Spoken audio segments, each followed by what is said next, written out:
Hey, welcome to Black Room.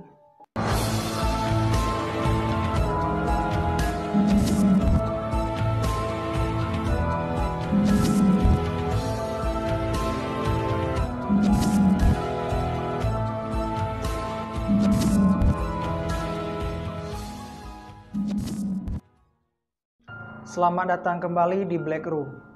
Banyak dari ilmuwan-ilmuwan hebat yang mencoba melakukan sebuah eksperimen, entah itu uji coba kendaraan, uji coba obat, dan lain sebagainya. Dan tak asing mereka melakukan uji coba demi eksperimen mereka menggunakan objek manusia. Mereka diperlakukan seperti binatang, nyawa menjadi murah demi mendapatkan hasil eksperimen yang memuaskan. Black Room sudah merangkum 5 eksperimen mengerikan dengan objek manusia. Sebelum kita masuk ke pembahasannya, persiapkan diri kalian. Kalau sudah siap, kita mulai.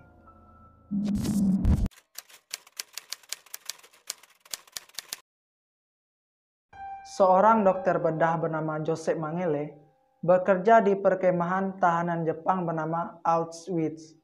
Ia membuat sebuah teori mengenai supremasi bangsa Arya. Untuk membuktikan teorinya, Joseph Mengele menelusuri setiap kereta yang datang untuk mencari anak-anak yang kembar.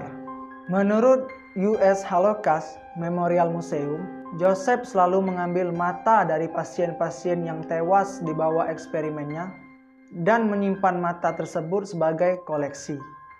Selain Joseph Mengele, deretan dokter Nazi yang melakukan hal yang sama, yaitu menggunakan manusia sebagai eksperimen uji coba pengobatan penyakit infeksi dan senjata kimia. Manusia yang menjadi objek dari eksperimen gilanya dipaksa masuk dalam sebuah ruangan dengan temperatur beku dan dengan bertekanan udara yang rendah untuk melakukan eksperimen aviasi dan penerbangan. Beberapa dokter yang melakukan eksperimen ini ditangkap dan dihukum sebagai penjahat perang. Namun Joseph Mengele berhasil kabur ke Amerika dan meninggal dunia di Brazil pada tahun 1979 karena stroke.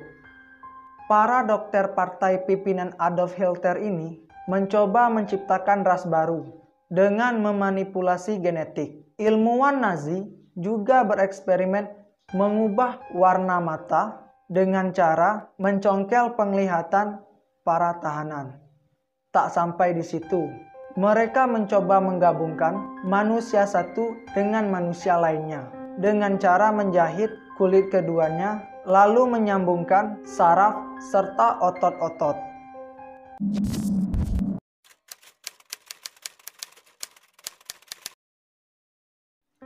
Unit 731 merupakan pengembangan biologi dan kimia oleh Angkatan Darat Jepang di bawah pimpinan Shiro Ishii.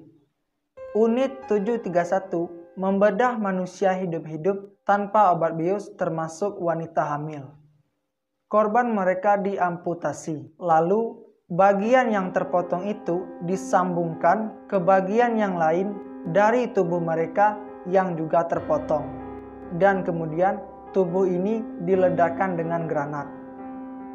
Dalam buku Halgold, ia menyebutkan sampel manusia yang diambil oleh pasukan Jepang untuk kebutuhan Unit 731 kebanyakan berasal dari tahanan dan korban perang saat Jepang menginvasi Manchuria pada September 1931.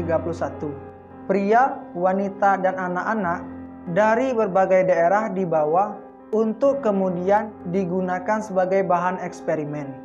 Bahkan, bayi-bayi yang baru lahir di Unit 731 tampaknya juga tak akan selamat, ungkap Halgold.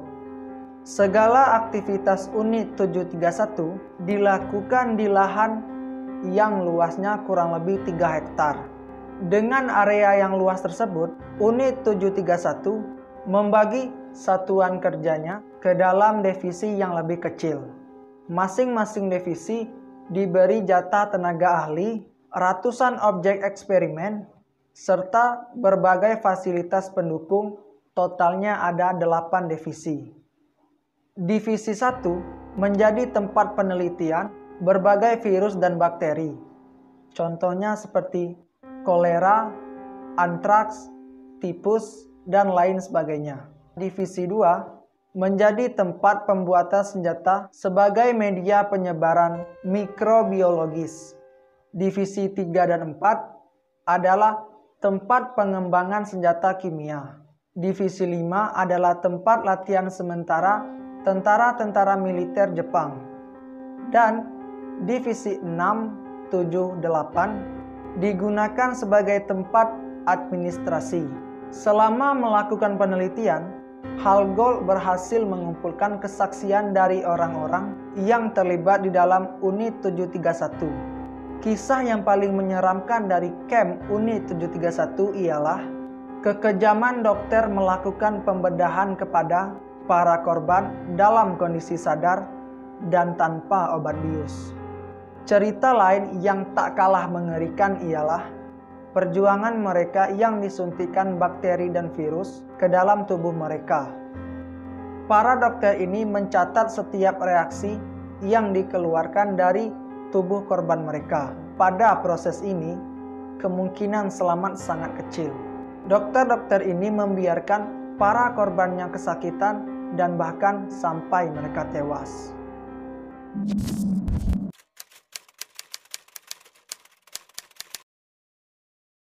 Eksperimen kejam ini dilakukan terhadap beberapa orang kulit hitam di Tuskegee, Alabama pada tahun 1932 sampai 1972.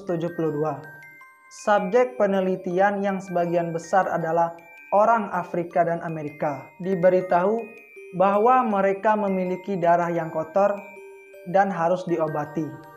Dan singkatnya, sifilis adalah penyakit seksual yang menular yang diakibatkan oleh seks yang tidak aman. Mungkin hampir mirip dengan HIV. Pada tahun 1932, saat studi pertama kali dilakukan, pengobatan penderita sifilis sangatlah berbahaya dan beracun dengan efek yang masih dipertanyakan. Pada kelompok pasien lain, mereka dibohongi dengan mengatakan bahwa mereka telah diobati. Namun nyatanya tidak. Mereka disuntikkan cairan yang dimana memperparah penyakit mereka. Dan di akhir eksperimen ini, ratusan orang meninggal dunia. Hanya sekitar 74 orang dari ratusan orang yang dijadikan bahan eksperimen yang berhasil selamat.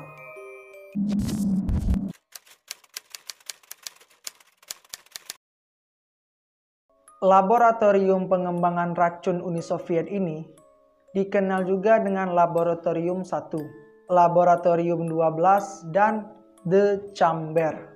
Di sini, polisi khusus Uni Soviet mengembangkan racun yang bisa digunakan untuk pertempuran massal. Berbagai macam senjata berbahaya kemudian berhasil dibuat dari lab ini. Dan yang lebih penting adalah mustard gas, risin, dan digitoksin.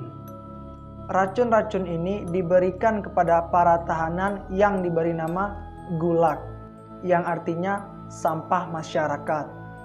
Para tahanan ini diberikan racun secara tidak langsung, tetapi melalui makanan dan minuman, yang kemudian tubuh mereka bereaksi aneh, seperti mual, pusing, bahkan sesak napas, dan yang lebih parah lagi, bisa mengakibatkan kematian.